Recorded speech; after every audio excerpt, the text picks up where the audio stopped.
அஸ்ஸலாமு அலைக்கும் வரஹ்மத்துல்லாஹி வரகாத்துஹு. பிஸ்மில்லாஹிர் ரஹ்மானிர் ரஹீம். அன்பான சகோதர சகோதரிகளே, எல்லாம் வல்ல அல்லாஹ்வின் நல்லடியார்களே, இன்று நாம் காண இருக்கும் தலைப்பு குர்ஆனுடன் தொடர்பு வைப்போம். இறைவன் இந்த உலகத்தை படைத்து இந்த உலகத்திலே மிக சிறந்த படைப்பாக மனித சமுதாயத்தை உருவாக்கினான். இவ்வுலக வாழ்க்கைக்கு பிறகு மறுமை நாளில் வெற்றி பெறுவதற்காக அந்த இறைவனுக்கு விருப்பமான வழிகாட்டுதல் வாழ்க்கை முறை என்ன என்பதை அவனுடைய திருமறை குர்ஆன் மூலம் அவன் தூதர் மூலமும் விளக்கியுள்ளான்.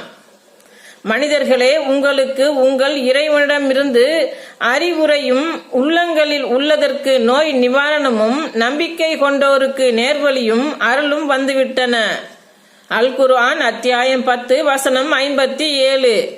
உங்களுடைய உள்ளங்களில் இருக்கக்கூடிய சிற்கையும் உங்களுடைய உள்ளங்களில் இருக்கக்கூடிய தவறான